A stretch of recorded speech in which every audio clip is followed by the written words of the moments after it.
Welcome to the deep dive. Today, we're tackling English grammar. hmm Now, I know, that might sound a bit dry, like opening a dusty textbook. Yeah, it can have that reputation. But trust me, we've actually gone through this really comprehensive understanding and using English grammar summary that one of you shared. Which was great, really thorough. Totally. And we're pulling out the genuinely useful and honestly sometimes pretty interesting bits, stuff that will actually make a difference. Exactly. Think of it less like a grammar test and more like, well, getting the essential toolkit.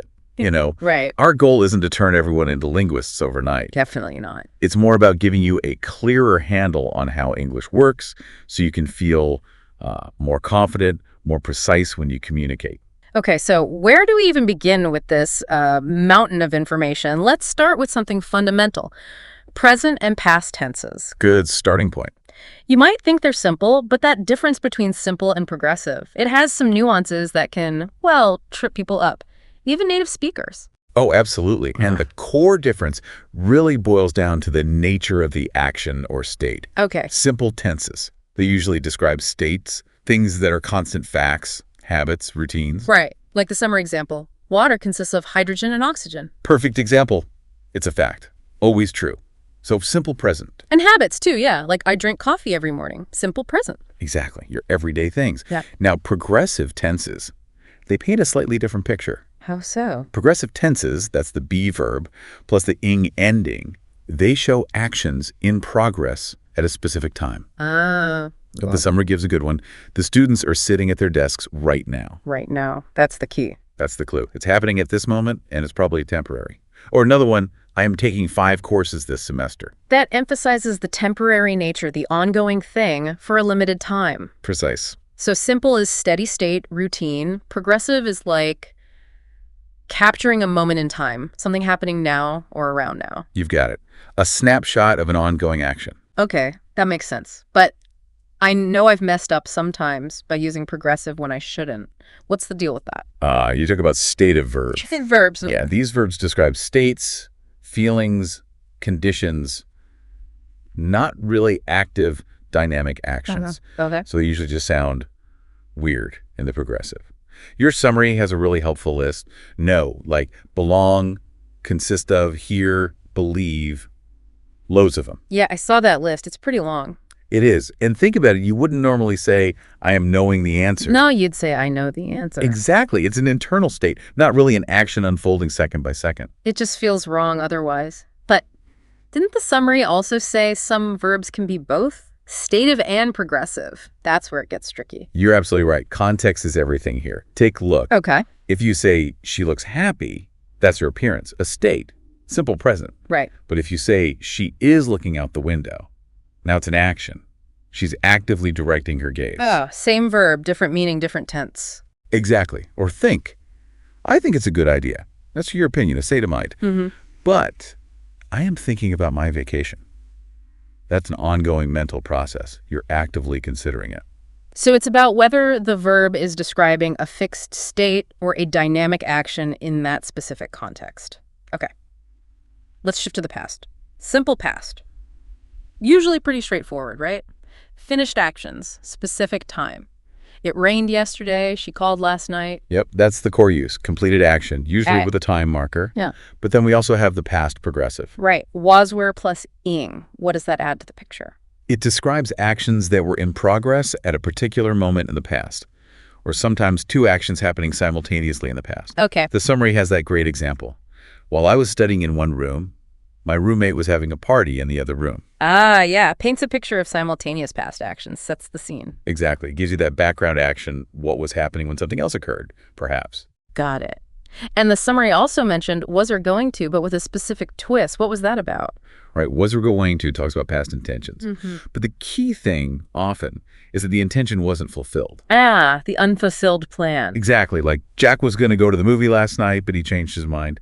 The plan existed, but it didn't happen. Okay, the but is often the clue there. Right. Let's tackle the perfect tenses. These always feel a bit more abstract. They play with time differently. Present perfect first. Yeah, the present perfect is interesting. Think of it as a bridge connecting the past to the present. Okay, a bridge. How so? Well, it's used for events that happened at an unspecified time before now. The exact moment isn't the focus. Right, like have you ever been to Italy? The when doesn't matter. Precisely. It's about the experience in your life up to this point. Or it can be for repeated actions up to now. And keywords often pop up. Yeah. Ever, never, yet, still, already, lately, just recently. So past events, but with some kind of connection or relevance to the present. Exactly. She has already finished her report. The finishing was in the past, but the relevance is now. The report is done. Okay, how does that really differ from the simple past? That's a classic point of confusion. It really comes down to the time frame. Present perfect, Mm-hmm. unspecified time before now, or a period leading up to now. Simple past. Yeah. Specific, completed point in the past. Gotcha. Your summary nails it. I've met Linda, general experience, connection to now, versus I met Linda yesterday, specific past event, done and dusted. That distinction is key. Unspecified versus specified time. And present perfect can also be for things that started in the past and are still true now. Yes, exactly. Sam has been a teacher for 20 years. Implies he still is. Whereas Sam was a teacher for 10 years, means he stopped being one. Right. The simple past version frames it as a completed period. Then you have the present perfect progressive. Okay, adding progressive into the mix, what's its job? It emphasizes an ongoing activity that's been happening recently or lately. Again, often without a specific start or end time mentioned. It highlights the process leading up to now. Like, I've been thinking about changing jobs, focuses on the recent ongoing thought process. Precisely. Or, my eyes are tired because I've been reading all afternoon. Mm. Emphasizes the duration of the recent activity, causing the present result. Okay, good. Now, past perfect. Sounds like going even further back. You got it. Past perfect is for an action that was completed before another action or at a specific time in the past. Right, the earlier of two past events. Exactly. The key word by the time is a common signal. By the time I got there, the meeting had already finished. Meeting finished before I arrived. Yeah. Makes sense. And the summary rightly notes that if you use clear time words like before or after, the past perfect isn't always strictly necessary because the sequence is clear anyway. Good point. It's also very common in reported speech. She said she had forgotten her keys. The forgetting happened before she said it. Right, reporting an earlier past event. Okay. And past perfect progressive. Adding that duration element again. Yep. It emphasizes the duration of an activity that was in progress before another past event or time. He had been working there for 5 years before he finally got promoted. Highlights the 5 years of working before the promotion happened. Exactly. Focuses on that prior ongoing duration. Okay, we've navigated the perfects. Now, looking ahead, future time. Will and be going to. Are they basically interchangeable or? They often overlap, especially for predictions, but there are subtle differences in usage. Okay. Will is often used for predictions, maybe based on opinion or general knowledge. I think it will rain later. Or for decisions made spontaneously right at the moment of speaking. Like the phone ringing example. I'll get it. Perfect. That's a classic will moment. Be going to, on the other hand, usually points to a prior plan or intention. Something decided before the moment of speaking. I'm going to paint my room this weekend. I've already decided that. Exactly. Or when there's present evidence for a future event. Look at those clouds. It's going to rain. Ah, okay. Spontaneous will, planned be going to. Got it. Now, what about future in time clauses? After words like when, before, as soon as. This one always feels a bit weird. It does feel counterintuitive sometimes. But the rule is, even though you're talking about the future, you generally use the simple present tense in the time clause itself. So when Bob comes, we will see him, not when Bob will come. Exactly. The future meaning is carried by the main clause. Sometimes you might see present progressive or even present perfect in the time clause for specific nuances, but simple present is the default. That's a really useful one to remember. And the summary also mentions just using present progressive or simple present directly for future meaning, not in a clause. Yes. Present progressive often indicates planned events, definite arrangements, usually with a future time word. I am meeting Sarah for lunch tomorrow. Like a diary entry kind of thing. Kind of, yeah. And simple present is used for scheduled events, timetables, things like transport or shop opening times. The train leaves at 5 p.m. The conference begins on Monday. Exactly. Fixed schedules. Okay. Future progressive. Will be doing something. What's that about? It describes an activity that will be in progress at a specific point in the future. This time tomorrow, I'll be lying on a beach. Sounds nice. Doesn't it? It can also be used for a slightly more polite or softer way to state a future plan or inquiry. Like, we'll be contacting you soon sounds less abrupt than we will contact you. Exactly. It can soften the tone. Okay. And future perfect. Finishing something by a future time. Precisely. Will have plus past participle. It looks ahead to a future point and sees an action as completed before that point. By 2030, I will have finished paying off my mortgage. A future accomplishment viewed from now. Yeah. And the final future, future perfect progressive. That's a mouthful. It is. Will have been plus ing. It emphasizes the duration of an activity up to a certain point in the future. Like the past perfect progressive, but projected forward. Exactly. Next year, I will have been living here for 10 years. It stresses the continuous 10-year period leading up to next year. Sometimes it's very similar to future perfect, but the focus is more on the ongoing duration. Okay, wow. We've covered a lot of ground with tenses. Let's shift gears to something equally crucial. Subject-verb agreement. The basics are simple, but those exceptions, they get you. They really do. Like, usually subjects joined by and take a plural verb, right? Tom and Sue are here. Right, makes sense. Two people. But if you stick each or every in front, even with and, it becomes singular. Every man, woman, and child needs love. Whoa, okay. That's definitely one to watch out for. What about collective nouns? Team, family, government. Singular or plural? Depends. Usually, if you're thinking of the group as a single unit, use a singular verb. The committee is meeting today. Okay, the group acting as one. But if you're emphasizing the individual members acting separately, a plural verb is possible, although sometimes rephrasing sounds more natural. The staff have requested individual meetings. Or maybe better, the staff members have. So it's a judgment call based on meaning. Pretty much. And the summary lists common ones like audience, staff, class. Good. And expressions of quantity, like some of, a lot of, most of. The verb agrees with the noun after of. Ah, okay. So some of the information is useful because information is non-count singular, but some of the students are late because students is plural. Got it. Agree with the noun. Are there exceptions? Yes. One of, each of, every one of. Yeah. These always take a singular verb, even though the noun after of is plural. One of my friends is coming. Always singular. Okay. And sentences starting, there is, there are. The verb agrees with the noun that follows it. There is a problem. There are several problems. There isn't the real subject determining the verb. Right, the noun after be. Okay. And the summary mentions some other irregularities. Yeah, things like proper nouns ending in S, like the United States, are usually singular. Okay. Non-count nouns like news or advice are always singular. Fields of study ending in X, like mathematics, physics, usually singular. Even though they look plural. Right. Some illnesses ending in S, like diabetes, singular. Expressions of time, money, distance often take a singular verb if seen as a single amount. $10 is too much. Okay. And don't forget truly irregular plurals. People, police, cattle.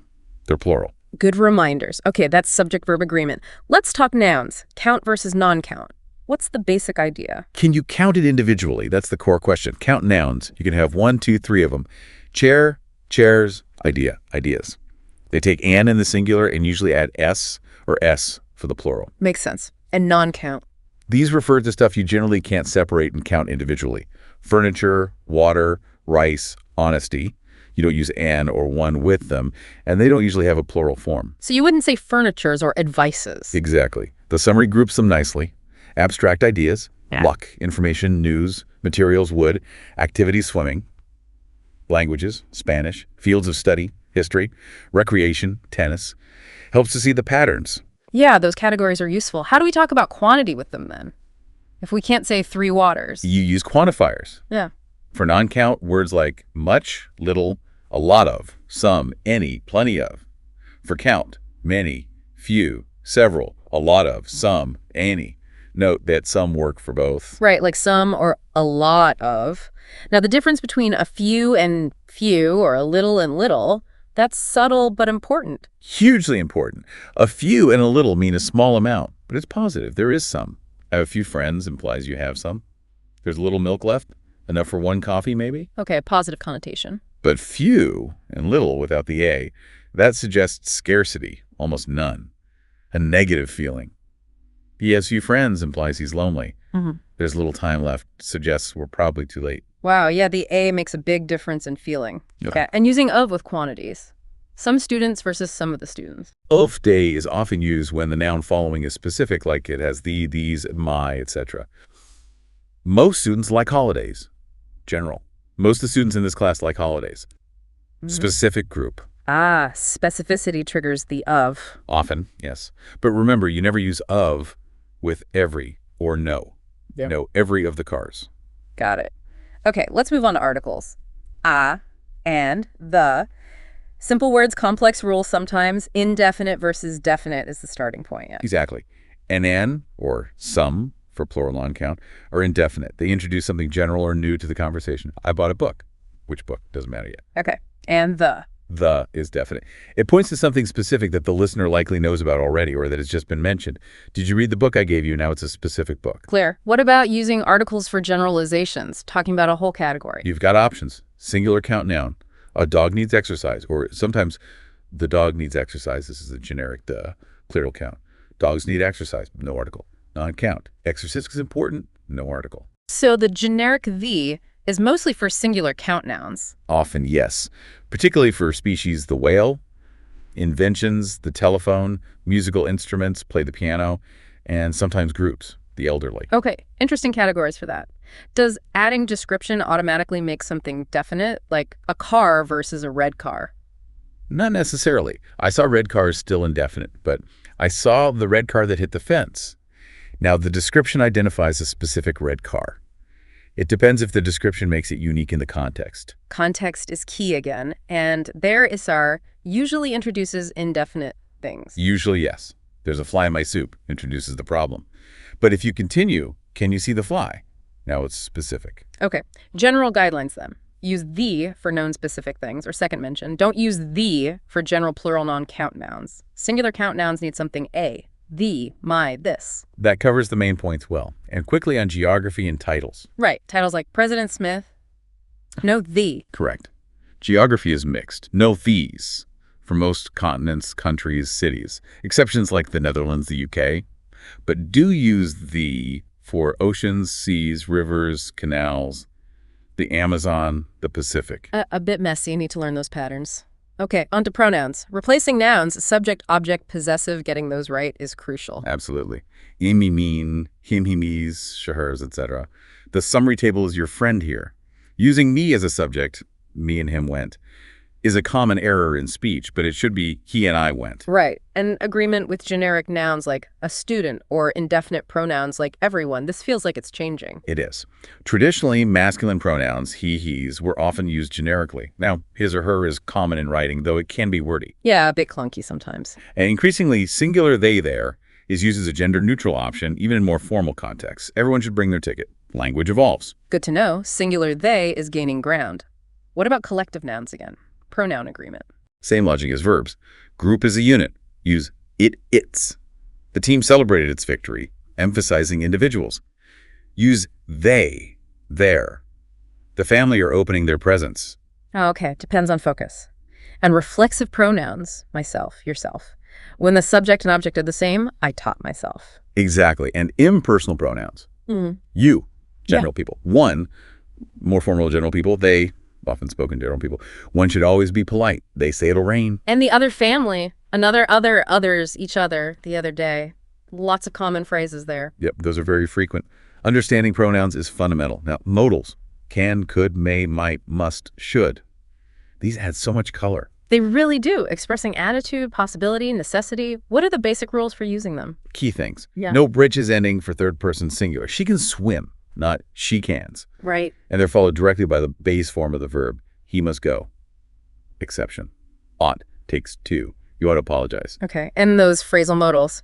Be able to, have to, be supposed to. They function similarly, but have different structures. Be able to is like can, have to like must, be going to like will. They fill in grammatical gaps sometimes. Let's focus on necessity. Must, have to, have got to. Are they the same? Mostly interchangeable for necessity, but with nuances. Must can feel stronger, often used for rules or strong personal obligation. You must stop at a red light. Okay. Have to is very common for general obligations, external requirements. I have to work tomorrow. Have got to is more informal spoken. I've got to go. And people often say have to or gotta in speech. Yeah, right? hopefully. Very common pronunciation shortcuts. So what about lack of necessity versus prohibition? You don't have to versus you must not. Big difference. You don't have to means it's not necessary, it's optional. You don't have to pay now. Okay, no obligation. Must not is a strong prohibition. Don't do it. You must not smoke here. Because it's so strong, people often use can't instead. You can't park here. Or sometimes better not. Right, must not sounds very official or forceful. Okay, what about advice or suggestions? Should, ought to, had better. Should and ought to are very similar, giving advice, saying what's a good idea. Ought to, maybe slightly more formal. You should see a doctor. Standard advice. Had better is much stronger. It implies a warning or negative consequence if you don't follow the advice. You had better wear a coat or you'll freeze. Okay, had better has teeth. And expressing expectation, like what's supposed to happen. And be supposed to is perfect for that. The meeting's supposed to start at 10. Also, should can imply expectation. He should be here soon. Got it. Ability. Can't. Know how to. Be able to. Any differences? Can is the most general for physical ability, senses, learned skills. I can swim. She can speak Japanese. Okay. Know how to emphasizes the learned skill or method specifically. He knows how to bake bread. Be able to is a bit more formal, or used when can doesn't fit grammatically, like in perfect tenses. I haven't been able to sleep. Okay. Possibility. Can, may, might. Degrees of certainty. Can is more about general or theoretical possibility. Accidents can happen. May and might express present or future possibility, with might often suggesting slightly less certainty than may. It may rain versus it might rain. Might feels a bit more hesitant. Exactly. And requests. Asking permission. May I, could I, can I, and asking someone to do something. Would you? Could you? Will you? Can you? There's a politeness scale there. Definitely. For permission, may I and could I are most formal polite. Can I is more casual. Right. For requests, would you and could you are generally the most polite. Will you is fine too. Can you is more informal. And remember, may is usually only I or we for requests. Good tip. And would you mind? That one has a couple of uses. Yeah, would you mind if I opened the window? Asking permission. Asking permission. And would you mind opening the window? Asking someone else to do it. Different grammar and responses for each. Okay, lots of nuances with modals. We're making good progress. Now, for past modals, certainty, progressive forms, combining them, would rather, passive voice, and then clauses, gerunds, infinitives, and conditionals. Still a fair bit to cover. Let's keep going. Past necessity, must, and have got to usually become had to. I had to finish the report yesterday. Simple enough. Past advice, like you should have done something. Exactly. Should have plus past participle or ought to have plus past participle. You should have called me. Should have is much more common. And the negative shouldn't have. Right. Past ability. Could generally expresses past ability. When I was young, I could run fast. For a specific action completed in the past, whether able to was often used, or even just the simple past, we were able to get tickets, or we got tickets. Negative is couldn't or weren't able to. Okay. Now, expressing certainty about the present or past using modals. Right. For present certainty, must means you're pretty sure, 95%. She must be tired. She worked all day. May, might, could express lower possibility, 50% or less. Yeah. He might be home. And if you're 100% sure, You just state the fact. No modal needed. He is home. makes sense. Negative certainty. Couldn't or can't mean you're almost certain something isn't true. 99%. That can't be right. Must not is strong probability against 95%. He must not know about the party. May not, might not, are weaker possibilities of it not being true. Okay. And certainty about the future. Should or ought to suggest it's likely. We should arise by noon. May, might, could indicate it's possible. We might be late. Got it. And progressive forms. Modals plus be plus ing or have been plus ing. Yep, shows an action in progress at the time. Present. He must be joking. Past. They might have been sleeping when you called. It emphasizes the ongoing nature. Can you use two modals back to back like will can? Nope, sounds awful. Can't do that directly. But you can follow a modal with a phrasal modal. She will be able to come. Or sometimes two phrasal modals. Ah, okay. Good rule. And preference. Would rather. Yeah, would rather plus base form. Often with, then I'd rather eat Italian than Chinese. Negative. Would rather not. Yeah. Past. Would rather have plus past participle. Okay, modals demystified. Yeah. Let's switch to the passive voice. Active versus passive. Active. Subject does the action. The dog chased the ball. Passive. Subject receives the action. The ball was chased by the dog. Form is be plus past participle. And we use it when the actor is unknown, unimportant, or we want to focus on the receiver. Exactly those reasons. The by phrase, by the dog, tells you the actor, but it's often omitted if it's obvious or unnecessary. Can all verbs be passive? No, only transitive verbs, verbs that take an object. Intransitive verbs like arrive, sleep, happen, can't be passive. Right. And the passive works with all the tenses and modals. Yep, you just adjust the be verb accordingly. The report will be finished. The problem is being discussed. What about the state of passive? The door is locked. That describes a resulting state, not an action in progress. The past participle acts like an adjective, often used with prepositions other than by, interested in, composed of, covered with. Got it. And the versus ing adjectives link here too. Boring versus bored. Yes. Ing describes the quality of the thing. The movie is boring. It describes the feeling it causes. I was bored. Okay, passive voice covered. Now, clauses. Let's start with noun clauses. What are they? A noun clause is a whole dependent clause, subject plus verb, that functions like a single noun in a sentence. So it can be a subject or an object. Exactly. Subject. What she said surprised me. Object. I don't know where he lives. They often start with question words. Who, what, where, when, why, how, whose, or with that if or whether. And the word order inside is usually statement order, not question order. Correct. I know what time it is. Not what time is it. Unless the question word is the subject, like I know who called. That can often be omitted when the clause is an object, especially in speech. I think that you're right. And they're key for reported speech, right? Changing direct quotes into clauses. Absolutely. He said, I'm tired, becomes, he said that he was tired, often involves tense shifts if the reporting verb is past. And the subjunctive mood sometimes appears in noun clauses after verbs like suggest, demand, recommend, or expressions like it is important that. Using the base form of the verb, I suggest he go. Okay, powerful little clauses. Now, adjective clauses. Modifying nouns. Exactly. They describe or identify a noun, like an adjective does, but with a full clause structure. They usually start with relative pronouns, who, that, people, which, that, things, whose, possession. And they come right after the noun they modify. Yes. The book that I'm reading is interesting. The pronoun can sometimes be omitted if it's the object in the clause, the book I'm reading. We also use where for places, the city where I live, and when for times. I remember the day when we met. What about commas? Sometimes they have them, sometimes not. Crucial distinction. No commas if the clause is essential to identify the noun. The man who lives next door is friendly tells us which man. Commas if the clause just adds extra info about an already identified noun. My neighbor who lives next door is friendly. We already know who my neighbor is. It isn't usually used in comma clauses. Essential versus non-essential. Got it. And they can be reduced sometimes. Yes, often reduced to adjective phrases by dropping the pronoun in be or changing the verb to ing, the man living next door. More concise. Okay, final clause type, adverb clauses. What's their job? They modify the main verb or the whole main clause, telling us when, why, where, how, under what condition the main action happens. They start with subordinating conjunctions. Like because, when, although, if, while, since, unless, lots of them. A whole range. They show relationships between ideas. If they come before the main clause, use a comma. Because it was raining, we stayed inside. If after, usually no comma. We stayed inside because it was raining. And like the others, they can sometimes be reduced. Yes, especially time clauses, when, while, after, before, and cause clauses, because. Omit subject in be, or change verb to ing. While walking home, I saw, or having finished his work, he left. Okay, clauses conquered.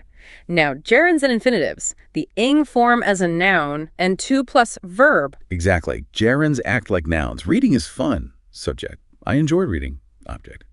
Infinitives can also act like nouns. To err is human, but also function in other ways, like expressing purpose.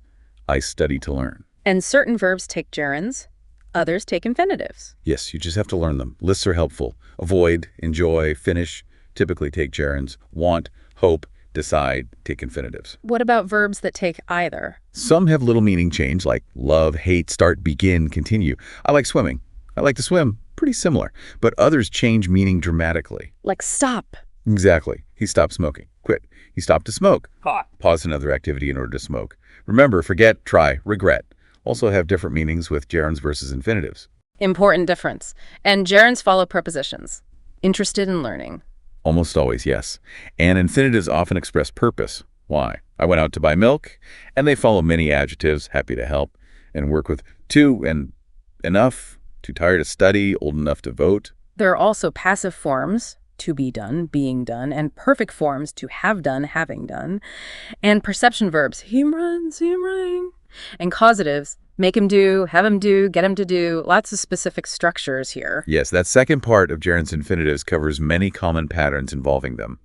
Definitely worth reviewing those specific verbs and structures in the summary. Okay, almost there. Coordinating conjunctions, and, but, or, nor, connecting equal parts. Right. Parallel structure is key. Connect noun with noun, verb with verb, phrase with phrase, clause with clause, slow and steady.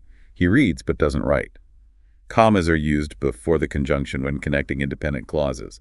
It was late, but we weren't tired. And paired conjunctions, both dot and, either dot or, neither dot nor, not only, but also. Same parallel structure idea applies after each part. She is both intelligent and kind. Verb agreement with either, neither, and a nor usually depends on the subject closer to the verb. Got it.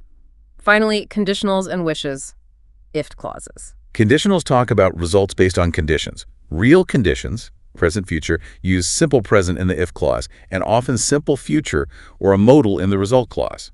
If it rains, we will cancel the picnic. Okay, real possibility. What about unreal? Contrary to fact. Unreal present future uses simple past in the if clause, and often were for all persons, and would plus base form in the result. If I were rich, I would travel the world. But I'm not rich. An unreal past, regrets about the past. Past perfect in the if clause would have plus past participle in the result.